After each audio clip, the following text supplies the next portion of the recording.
So I am thrilled to be here. I'm really quite kind of jazzed that we have the opportunity to talk about practice. And after that fabulous panel this morning on arts research, the three of us kind of get to delve into the application of that. What happens at that nexus of arts and wellness by practitioners. You know, a lot of us in the room are not on the research side, but we are very, very interested in kind of how it all comes together on the ground. So I have these two brilliant humans with me, quite impressive, incredible career trajectories that, you know, again, I hope you'll read about. We're going to hear from them for 5 minutes each. They brought some visual materials to do kind of a little intro about their work. And then we'll launch right into a little bit of conversation. And if we have time left over, I think I'm supposed to watch somebody to tell me when we have 5 minutes left. And see if any of you have questions for either Jorge or Helena. So with that, I don't know who wants to go first with their images. Helena. Okay, so just a few words about myself before I bring the images up. I'm a native Californian. 3 years ago, I came back to California from a couple of decades in New York City at Bellevue Hospital. And my upbringing in California, in this case in Oakland, was marked by, in the 1970s, as a child, then Governor Reagan's deinstitutionalization of mental health care and defunding of both state mental hospitals and community mental health care. And I felt that in my own family. 3 out of 4 of my uncles with whom I grew up in my grandparents' home struggled with mental health and substance use issues. They really struggled mightily, and this was in the context of really extreme discrimination and social upheaval across the country. It was really difficult for them, and they never got the care that they needed in the context of this defunding and deinstitutionalization. So coming home from school, I never knew whether I'd see an ambulance or a police car looking for one of my uncles, and I heard my mother and my grandmother over the kitchen table giving a structural analysis. You know, what was it about public policy and community conditions that led to this outcome for my uncles? So fast forward a couple decades later to my training in psychiatry at Bellevue Hospital in NYU in New York. I didn't know it at the time, but I think those early struggles informed my decision to cross-train in medicine and social science, in this case in anthropology. I was always looking for the social and systemic causes for my patients' struggles and for solutions that were based on that as well. And at Bellevue, I happened across a very special clinic, an addiction clinic that was run by a widely recognized and accomplished psychiatrist and also visual artist. Her name was Anatina Misher. And she, for 25 years, ran a clinic that introduced me to what I will call social technologies for the promotion of mental health among my patients and the community more broadly. And I actually think that these technologies alter time and space. I'll tell you what I mean about that, by that in a moment, but maybe I'll bring up my first image.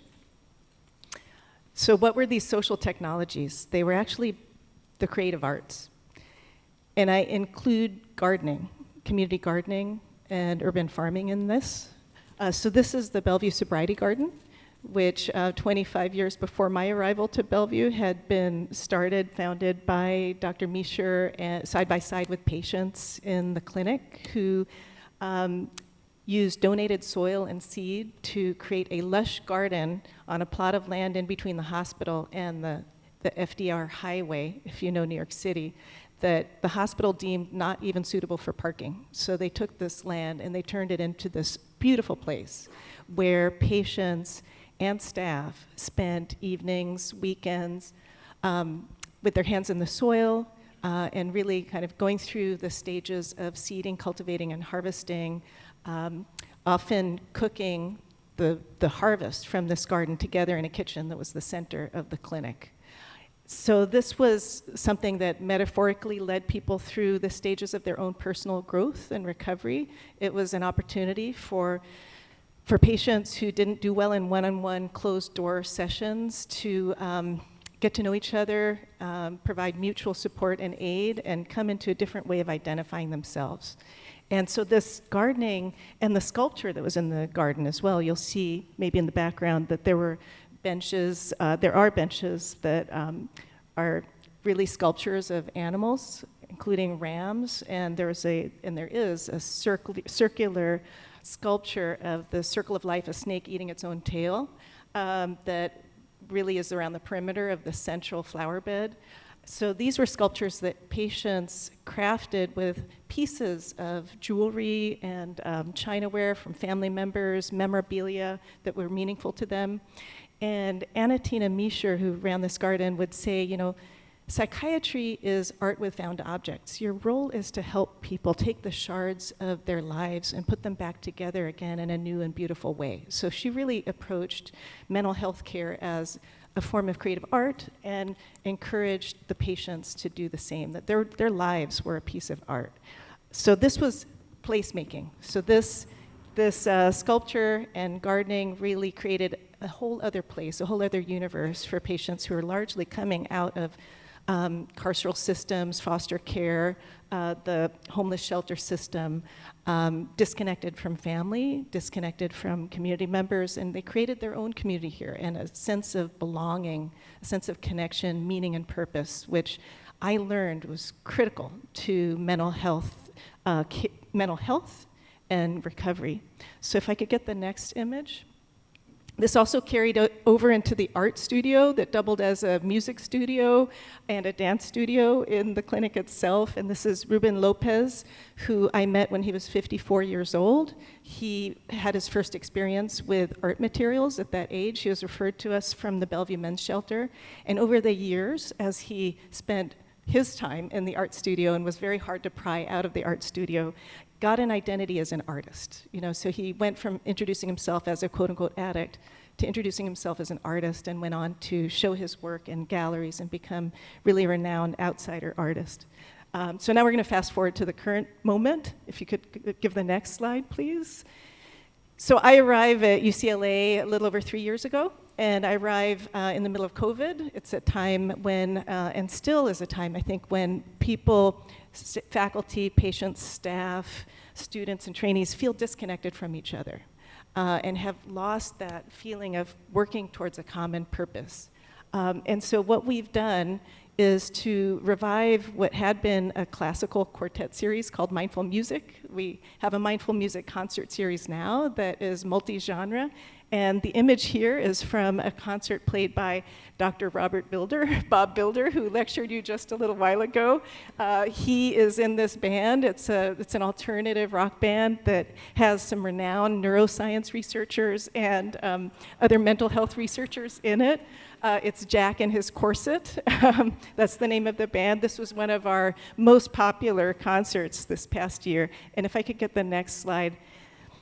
We also have invited musical acts in from the surrounding community. This is Urban Voices Project. Some of you know it. It's, yes, they deserve applause. It was co-founded by a well-known music therapist and a number of homelessness advocates, affordable housing advocates, and activists in Skid Row, not too far from here. It's beautiful a cappella group. So I wanted to show you some images of this concert series and just leave you with the thought that this has now become the foundation for a broader arts and healing initiative at UCLA that we're starting in collaboration with Charles Drew University. So my counterpart, chair of psychiatry at Charles Drew in South LA, is very arts and healing oriented. And together we have launched a number of projects, including a featured study of the impact of the arts on brain function and brain development as a part of our brand new Neuroscience and Society Center. And then the other thing, I'll just end with this exciting note that together with Josephine Ramirez and the LA Music Center, we are gearing up to next summer collaboratively launch an artist in residence fellowship. And I don't know if I'm allowed to name the person that we're recruiting, maybe not. Okay, good. So Esperanza Spalding, really award-winning, multi-Grammy-winning jazz bassist who has been hosting a series of community musicking workshops across the country and is going to bring that structure to us. And together with Bob Bilder and our team, both at the LA Music Center and at the Semel Institute, we're going to be studying as well the impact of these community participatory musicking centers on mental health. Thank you.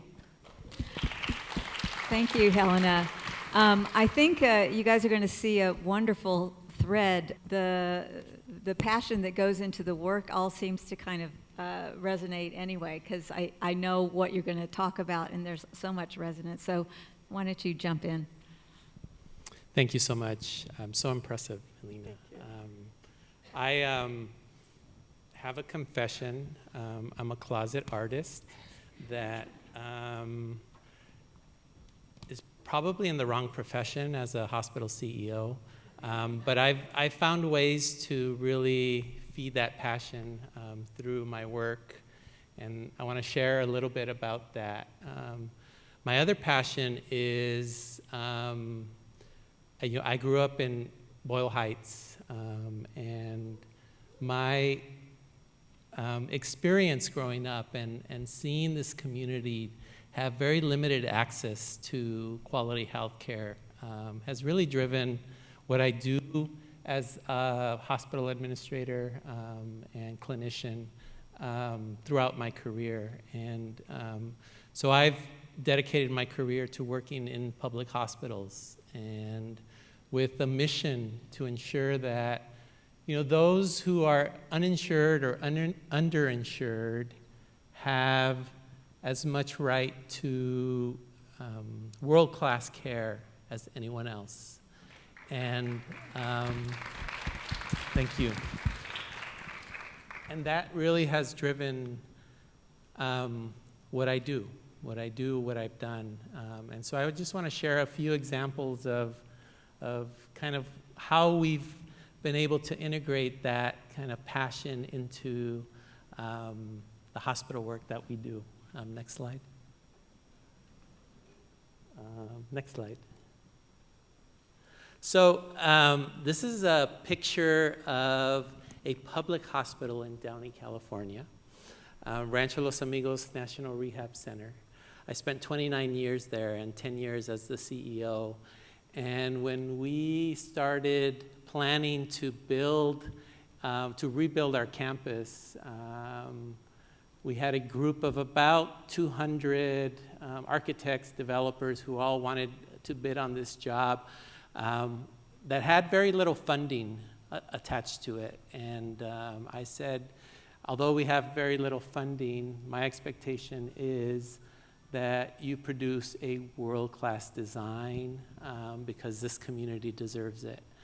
And this is the outcome of that. And it was great to be able to integrate art throughout the campus. Rancho Los Amigos, for those who don't know, is focused on neurologic rehab, brain injuries, strokes, spinal cord injuries, really life-changing injuries and illnesses. And art, performing arts, dance is integrated as part of that rehab process. We're so fortunate to have the De La Torre brothers integrate their artwork into that campus. This is the lobby of Rancho Los Amigos. And this large piece is a lenticular print. And it's a print that is three-dimensional, but also changes, the image changes as you move one way to the other. And that notion of movement was so important in the rehab process at Rancho Los Amigos. A sculpture that it's focused on the tree of life, but as you see, the middle of the tree is a spinal cord that really the artists engaged the community of patients there in their designing of this piece. Another lenticular print in the Wellness Center, and this is a center that offers dance classes, art classes, music classes, performing arts show that they put on every year. This is a picture of the annual art show of the Rancho artists, and all the proceeds go directly to the artists. But this is really an opportunity for the artists themselves to own their own narrative and be able to express themselves creatively. Another function of art is it's an opportunity for engagement of the community. It's also an opportunity to address social injustices. And I am now at Los Angeles General Medical Center, and this is a center that has really worked hard to integrate art into beautifying the space, but also in reflecting on some social issues that are important to the community. This is a picture of the lobby and the artwork. We solicit donations of art throughout Southern California, and we have over $3 million of donated art that is placed throughout the medical center. This is a picture of a very large mural, a history of community service that documents the history of Los Angeles General Medical Center. And in the middle, you could see this is the first sort of public representation of a very dark past that the medical center had in the sterilization of women back in the late 60s, early 70s. And Supervisor Hilda Solis was courageous enough to issue a public apology to the community.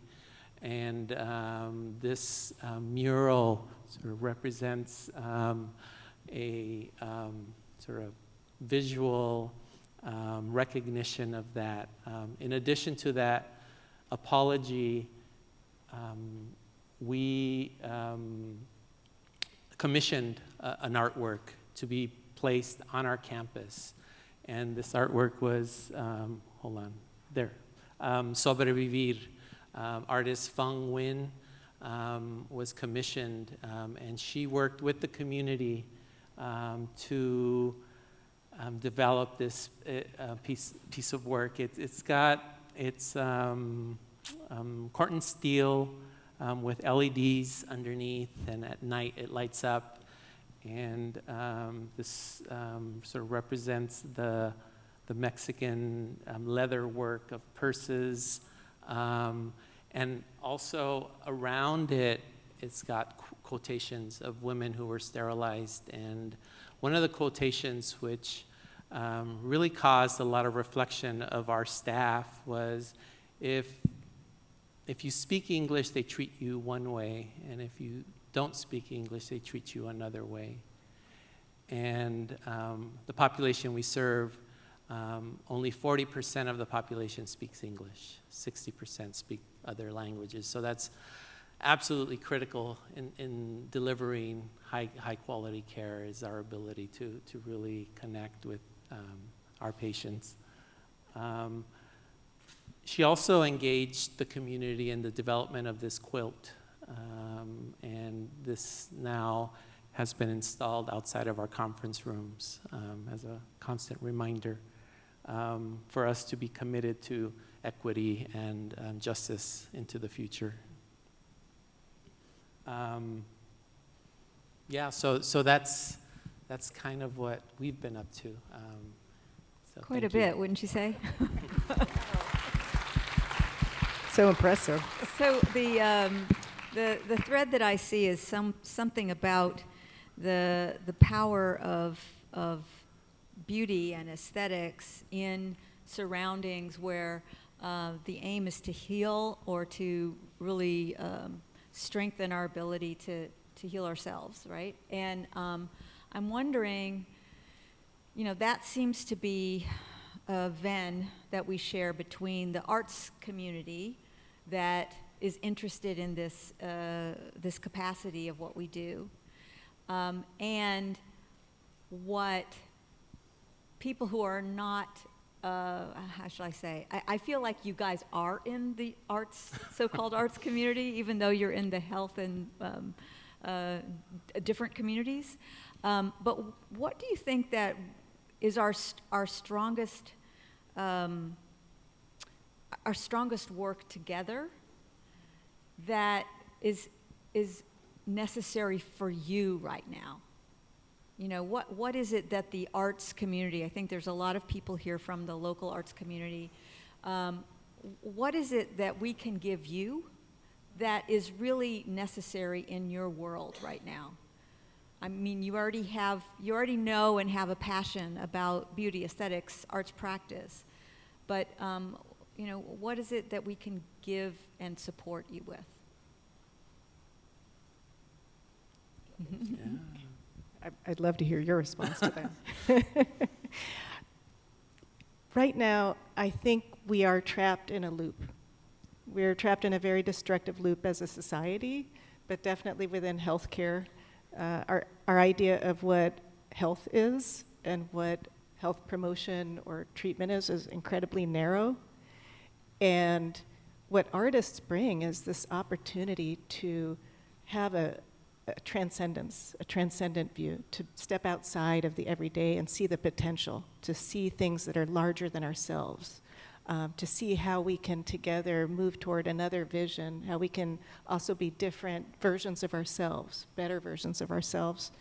And in my work with a new initiative around ecological medicine and psychedelics therapies, the recurring theme is also awe, that it's necessary for us as a society and for health promotion to have this sense of appreciation for how incredible our surroundings are, our lives are, the opportunities that we have are, and artists are those that bring that into direct view.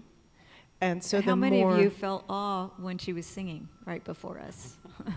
Yeah, exactly. And we so need that, because our worst enemy in this time of climate change and incredible political unrest and increasing inequalities and what seem like insurmountable barriers is cynicism, is limited thinking, is being stuck in a rut, which is parallel to mental illness in individuals. We're kind of an ill society. We're stuck in a recurrent pattern of thinking and action that makes us blind to the possibilities and to what we actually have to do together in unity. And artists are those who can help us see it.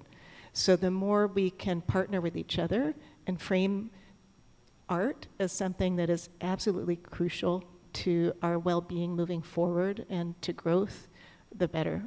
So I couldn't have higher respect for the arts and the role that they play. Sometimes artists are made out to be people who are, in another world, not practical, not applicable to everyday life, and it's the opposite is true. We need the arts now more than ever in a very, very concrete, practical way. Thanks for asking. Thank you. I think that's a wonderful answer and exactly what I was going to say. But I do think the challenge in healthcare is how do you deliver amazing care to such a diverse population? And every individual that comes in through the emergency department or into our hospital has their own sort of history, their own passions, their own aesthetics. And we are a society that is very much siloed in that, healthcare is only this, and art is only this.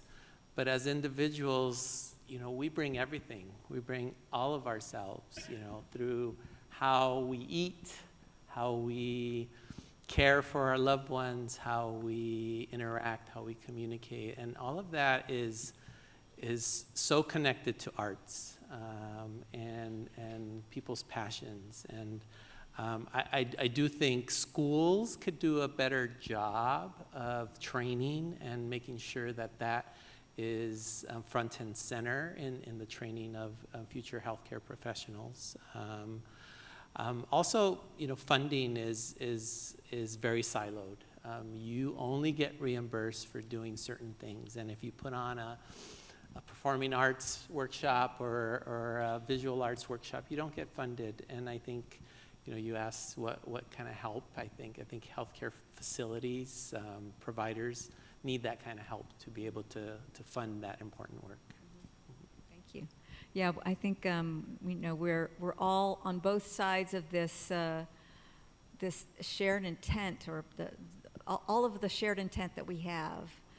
We need a broader understanding about the criticality, I guess the word is, of arts in this arena. I'm wondering if I'm looking at my time. If either of you have a quick anecdote about a person, a story, even if you have a first name, that you can tell us about some transformation that you've seen in your work because of this powerful. I mean, when you look at the building that you built, Jorge, the change that it has really viscerally wrought in someone. I just think the stories are really, really important for us to be able to share and tell. And I'm sure you've got a million of them, but I'm wondering if you could just kind of bookend us with that, and then if anybody has something in particular that they want to ask either Jorge or Helena, we can take a minute to do that before we end. I can share just a brief anecdote about the rebuilding of the campus. The County Board of Supervisors in 2001 or 2002 voted to close Rancho Los Amigos. I don't know if any of you remember that. There was a budget shortfall, and so Rancho was on the chopping block. And it wasn't for, we were weeks away from closure, packing boxes and so forth, and it wasn't for a group of patients who sued the County Board of Supervisors and said, we don't have access to this care anywhere else. And a federal judge issued an injunction, and they couldn't close Rancho. And that's just an example of these institutions really belonging not to the county, they belong to the community that they serve. And I think with the rebuilding of the campus after that event, it just brought so much pride in the staff, in patients, in families who visited. Rancho was always internationally known for rehabilitation, for its expertise, but the facilities were just horrible. There were 1950s bungalows, and finally, the facilities reflected the passion and the expertise, and it's just reflected in all of the staff and patients and families who are part of that community. That's such a testament to the people owning a public facility, right? And I think at least those of us who work at the Music Center, I'm looking at my opera colleagues too, it's like, we desire the public to have that kind of ownership of a cultural institution for exactly the sort of community health and well-being reasons that you do. And it's just getting people's heads around the fact that these are critical services that keep us all healthy. Do you have anything? You don't have to. But Well, maybe I'll just tell a very quick anecdote about Daquan, who was a core participant in a filmmaking therapy group that I co-led for about a decade at Bellevue. And I just want to highlight that a part of this. It's about space and time for sure, and also identity. He is somebody who suffered from psychotic symptoms, and because of that was very internally focused and avoiding people. And when we started working with him in this filmmaking group that really is a collective filmmaking group where people learn skills and take up different roles, from storyboarding and writing and scripting to acting to manning the camera, controlling the lights and designing costumes and setting and then editing. He rose to the surface as someone who had incredible acting ability. We didn't realize that at the time. So he ended up starring in a short film that we've shown at mental health, film festivals and things like that. And my understanding is that he's now acting. He's getting parts around the city. And he found a way through acting and through the filmmaking we did together to really choose and embody his own person. And it allowed him to have an identity and relationships that he couldn't find a way to have before. He's also reinterpreted his psychotic symptoms as symptoms that he can befriend and interpret and understand based on his own trauma history. And so it just led to a whole different person for him that he was able to cultivate and grow into.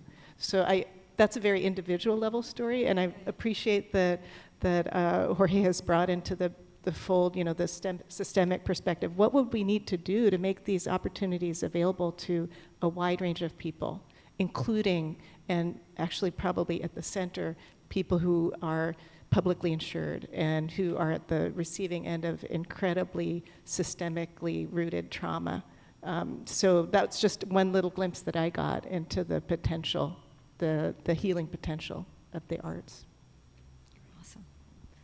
So does anything come to mind? I'm looking for my timekeepers too. Julie, why don't you go ahead? Yeah. So you mentioned reimbursements. The question is about advocacy for the reimbursements. Yeah, great question. I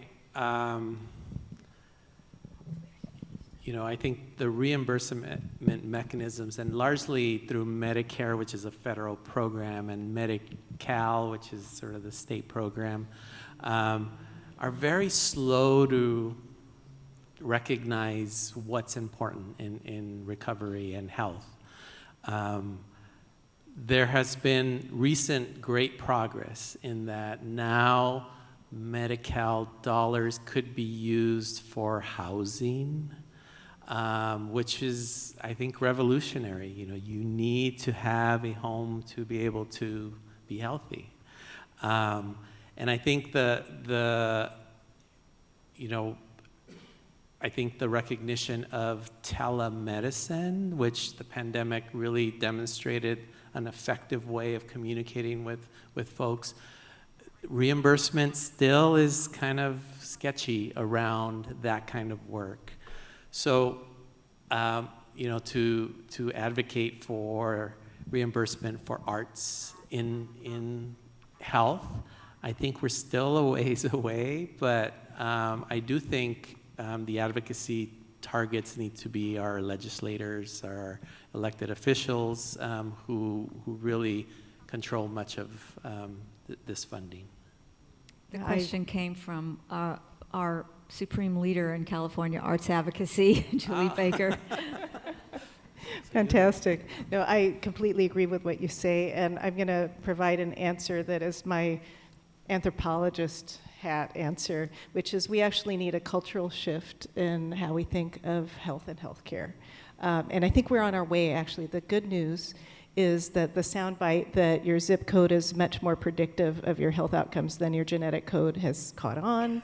And in my world of clinical medicine, which had been very individually focused, for the past century or so, we're actually adopting language of social determinants of health. It's a step in the right direction. We need a much more sophisticated understanding using actually your work in the way that you've cultivated a hospital around the arts and community building. We need that level of understanding and technology. So housing as healthcare is a huge step in the right direction, redefining health as rooted in social life, community conditions, social investments.